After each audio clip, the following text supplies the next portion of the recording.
Hello, everybody. I just thought I would talk about what started it all, at least for my involvement. It's a book called Jawbreakers. In 2018, when a number of people decided that they were done with the mainstream industry and they wanted to create their own books. They had tried for a year to try and get the mainstream, the big two, to change their ways and try and make books more palatable, no agenda, no politics, stop making their favorite characters what they weren't, and being anti-American and just hating on customers. And so they came up with this idea on diversity in comics, which is your boy Zack. Now, they came up with this idea that they should create a network where, excuse me, where anyone could create a book if they had the money or the ability. They could create a book and they could then ask the network. Yeah, network is all about fellow creators and customers that want a great product. And the first book was decided would be Jawbreakers. Since Zack came up with the concept for creating our own books and doing our own thing, him and Ethan Van Sciver, he created the first one shortly after. It was this book. I've shown it before. Cyberfrog Blood Honey. That means that first book, he did over $400,000 for Jawbreakers. Cyberfrog originally did over $500,000, but over the course of the next several months, that first book made over $1 million. Imagine, you just left DC after 20 years. They said, don't do what you're doing. You leave, and then you create a book that makes $1 million. That was substantially more than what he said he ever made before. Like 5 times more than he made a year. Guesstimate. So why am I talking about this? We talked about regular comics, and I talked about storytelling my last video, and I just wanted to finish my thoughts. When you look at your book, your beginning is your introduction of your characters. I just wanted to quickly show you a few pages. See, in the beginning, for right here, it sets up what's happening, what's going on. How does it develop? Why are they doing what they're doing?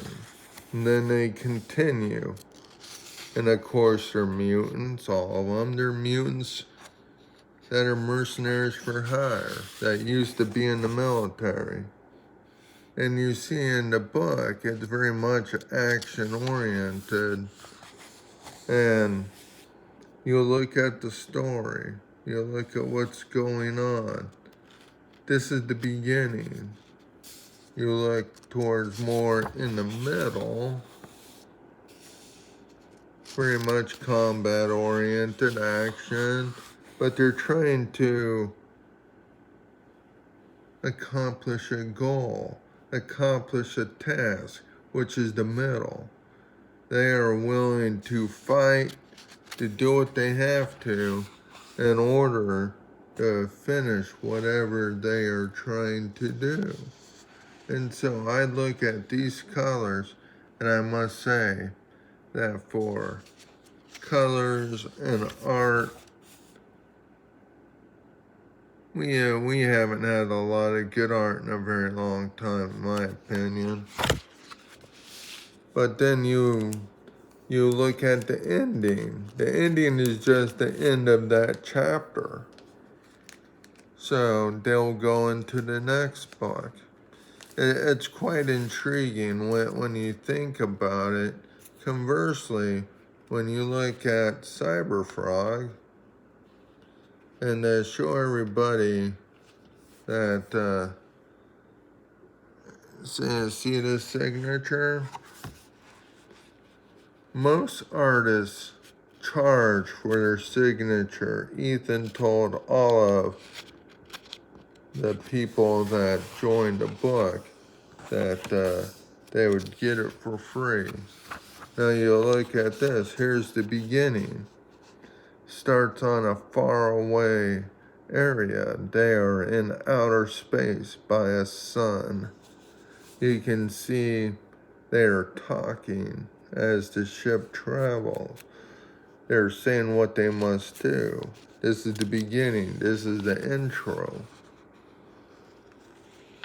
And you see the ship is coming through. A lot of people complain that the art was bad. Obviously it's not, but that's up to opinions. This is Chill Sin. This is the ship, but it's also a living sentient being. So they're flying, they're coming to. And then you have your introduction, then you have one of the main parts. She is creating a defender of Earth. This is Cyberfrog being created. See, here's a frog that she found on Earth. This is her cybernetic genome matching with them.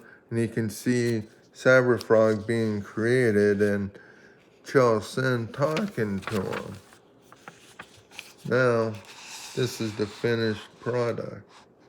See, this is you have an intro, you have your beginning, and now you have one of your main characters. But that's not just it. She finds this salamander, and they start working on other things. Now, this is what's amazing to me, is you have all this amazing art. It takes a long time, but when you look at a real story, something that's really pleasant and enjoyable, you're willing to wait. I know I was willing to wait. It was the best $25 I ever spent. Which is quite interesting because if you look at the numbers are not very high. Now you look at your beginning, your middle, and they come across a human and everything that got his tattoo, and I don't want to spoil the story. But each story has a beginning, middle, and end, and then book 2 starts from the cliffhanger. So sometimes the cliffhanger is the ending for that book. That cliffhanger is where the next book will start. Now, what truly matters is, do you have a story you'll enjoy? Are you willing to have quality? Are you willing to enjoy something and also not to worry about gatekeeping or people telling you what to do?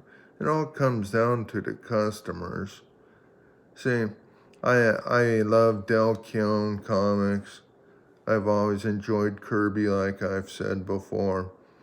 It's all about finding something that you enjoy, that you can watch, read several times, and you think about the cost of a regular movie is like $20 to $25 in some cities.